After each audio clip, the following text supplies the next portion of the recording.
Hello students, our next topic in this chapter is derivation of saving curve from consumption curve. So in today's video we are only going to see the graph of this saving curve from the consumption curve, as well as we will see the explanation how it is derived. So let's start drawing the graph.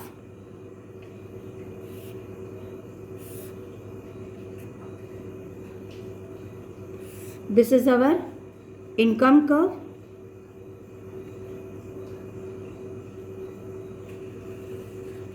This is our consumption curve, which we also write down as AD.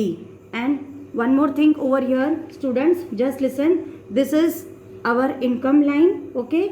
और हमेशा याद रखो AD जो है यहाँ से start होता है ऊपर से, ठीक है? इट इज़ वेरी क्लियर, ऊपर से स्टार्ट होके AD यहाँ जा रहा है. जैसे हम इनकम को AS बोलते हैं ना, इनकम को हम लोग क्या बोलते हैं? AS मतलब एग्रीगेट सप्लाई, ठीक है? सेम उसी तरह AD को हम बोलते हैं consumption, because aggregate demand is actually consumption curve. Now with this help how we will derive saving curve, ये हमें देखना है. इन दोनों से हमें सेविंग कर्व कैसे मिलेगा, just understand this, okay? So let's start our complete diagram. देखो अब मैं इसको ऐसे नीचे एक्सटेंड कर दे रही हूँ, ठीक है? We are extending it over here.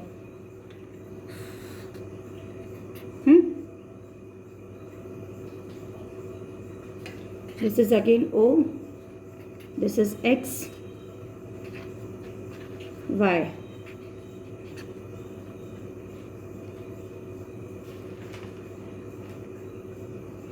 Now see, this part is what? Below the line which is it going? It is negative, ठीक है? अब ध्यान से देखो, जब जीरो लेवल पे हमारा इनकम है बट स्टिल हम कुछ ना कुछ तो कंजम्पशन कर ही रहे हैं. जैसे मैंने अपने प्रीवियस वीडियोस में बताया है, see this is our zero level of income and this is our consumption. It means हम यहाँ पे कुछ कंजम्पशन कर रहे हैं, that is known as what? C bar. C bar मतलब क्या है? Autonomous consumption. Say for example here we are doing consumption of 20, you can say, ठीक है? It means we are using this 20 from where. ये 20 मेरे पास 20 rupees आए कहाँ से? डेफिनेटली ये 20 मुझे कहाँ से मिले होंगे? मेरी सेविंग्स में से, ठीक है? अब सेविंग्स में से मिले मतलब मैंने अपनी सेविंग को नेगेटिव कर लिया, right students? It means my saving is becoming negative. -20 I am going to write over here as per our previous schedule. According to that only I am explaining you. So our saving becomes negative. This is also known as what? Dis saving, no? You remember? Savings जब negative होगी then we call it as what? Dis saving. After that at one level our saving will become zero. अब इसके बाद एक level के बाद हमारी saving क्या हो जाएगी? Our saving will become zero and it will touch over here, right? It will become zero and it will touch over here. So this is which level? It is that level where our income and consumption both becomes equal. ये वो level है जहाँ पे हमारा income, ये देखो ये हमारा इनकम है और ये हमारा कंजम्पशन है, ये दोनों क्या हो जा रहा है? Equal. They both are becoming what? Equal, ठीक है? Which we call it as what? You remember और not? I have explained you. इस पॉइंट को हम क्या बोलते हैं? Equilibrium point. What do we call it as? We call it as equilibrium point, ठीक है? आफ्टर दैट जैसे ही हमारी इनकम इंक्रीज हो रही है, ये देखो अब ध्यान से देखना students, this is equilibrium point जहाँ पे हमारा इनकम और कंजम्पशन क्या हो रहा है? At point E they are meeting, that is equilibrium point. इसके बाद आगे देखो, जैसे जैसे आगे जाओगे हमारी इनकम इंक्रीज हो रही है और हमारा कंजम्पशन कम हो रहा है. ध्यान से देखो, इनकम हमारी इंक्रीज हो गई और हमारा कंजम्पशन क्या हो गया है? कम हो गया है. That means what we are doing means हमारी इनकम इंक्रीज हो रही है और कंजम्पशन क्या हो रहा है? कम हो गया है. मतलब इनकम ऊपर है, कंजम्पशन नीचे हो गया. इसका मतलब ये वाला पार्ट जो है हमने सेव कर लिया है. This part what we have done, we have saved this part. तो अब हमारी सेविंग क्या हो जाएगी? अब हमारा सेविंग कर्व भी देख लो. अब हमारा सेविंग कैसे हो जाएगा? पॉजिटिव हो जाएगा, क्योंकि यहाँ पे हमारी सेविंग जीरो हो गई है ना. तो अब हमारा सेविंग क्या हो जाएगा? Our saving will become positive. So in this way we have derived the saving curve through X axis. देखो पॉजिटिव होने के लिए ये धीरे धीरे सेविंग कर्व कहाँ चला जाएगा? ऊपर, ठीक है? In this way we have derived the saving curved through the income. In this way we have derived this saving curve through this income and consumption. Now see children, this is our what? This is our x-axis. Here we have income and On y-axis we have what? Consumption. Again, same thing over here. On x-axis we have income, and here we have consumption. Okay. I hope you have understood this. It is very, very easy. Now further part you have to understand. Just listen to this part. Once again, now let me tell you. We are going to understand this by looking at the explanation points.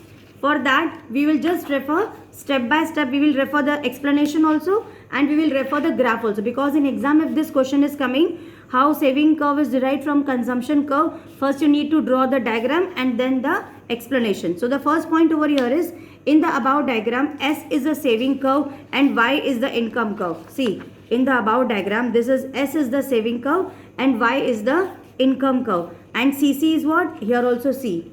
CC is what? It is the consumption curve. Income curve starts from 45 degrees. See, this is our income curve, no? It is starting from how much degree angle? It is starting from 45 degree. Then our third point is important point. Just listen. At zero level of income, autonomous consumption is equal to zero. ध्यान से सुनो. ये देखो, ये zero level of income है. यहाँ पे autonomous consumption है जो कि हमारा मिनिमम कंजम्पशन होता है. Autonomous consumption is equal to OC. See this is OC no. तो ये हमारा क्या है? ऑटोनोमस कंजम्पशन है. It means savings at zero level of income will be OS. इसी के साथ साथ जो सेविंग होगी जीरो लेवल पे, ये देखो ये सेविंग का कर्व है. सेविंग जीरो लेवल पे कितनी होगी? OS, that is -20, which is known as what?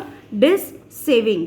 So as a result, saving curve will start from point S on the negative y-axis. देखो saving curve S point पे start हो गया on the y-axis. So saving curve is starting on the y-axis with negative at point S.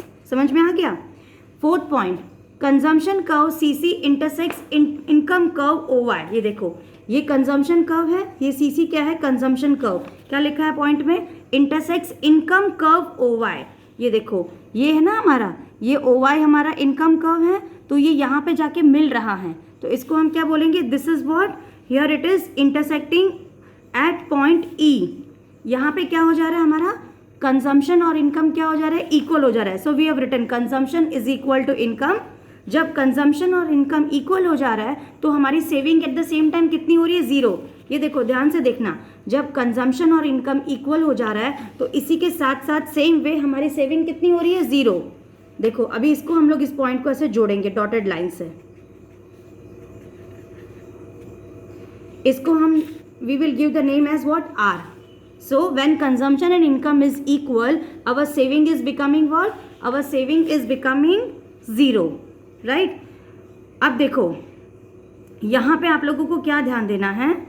It means saving will intersect with X axis. What it will do? अच्छा, this point E point is known as what students? Equilibrium point तो हम बोलते ही हैं. इसके साथ साथ हम लोग इसको क्या बोलते हैं? जल्दी बताओ. I told you know, it is known as what? Break even point. What it is known as? Break even point. ठीक है. Now this is the break even point at point T. अब देखो it means our saving will intersect at x axis. ये देखो हमारी जो सेविंग है it will intersect at x axis at point R. देखो यहाँ पे मिल रही है ना कंजम्पशन कर्व से सेविंग. हमारी सेविंग पे कौन से पॉइंट पे मिल रही है? At point R. So I have written the point R and I have intersected them, I have joined them. Right. By joining the points S and R. ये देखो last point. By joining the points S and R and extending it further we get saving curve. देखो by joining the points S and R, ये मैंने बताया ना यहाँ पे income zero है, फिर धीरे धीरे हमारी यहाँ पे सेविंग हमारी जीरो थी. ठीक है. फिर धीरे धीरे हमारी सेविंग बढ़ गई तो हमने इस लाइन को ऐसे ज्वाइन कर दिया. अब आगे हमें क्या करना है? Bye joining the points SR. ये जो है ना ये SR है, इसको हम और आगे की तरफ इंक्रीज कर देंगे, एक्सटेंड कर देंगे. By extending it further we get saving curve. जैसे जैसे हम इसको आगे की तरफ एक्सटेंड कर देंगे हमें क्या मिल जाएगा? We will get our saving curve. So quite easy it is students. Just we have to see the derivation of saving curve from the consumption curve. In this way we are getting our saving curve from the consumption curve. I hope it is very much clear to you. Thank you for watching.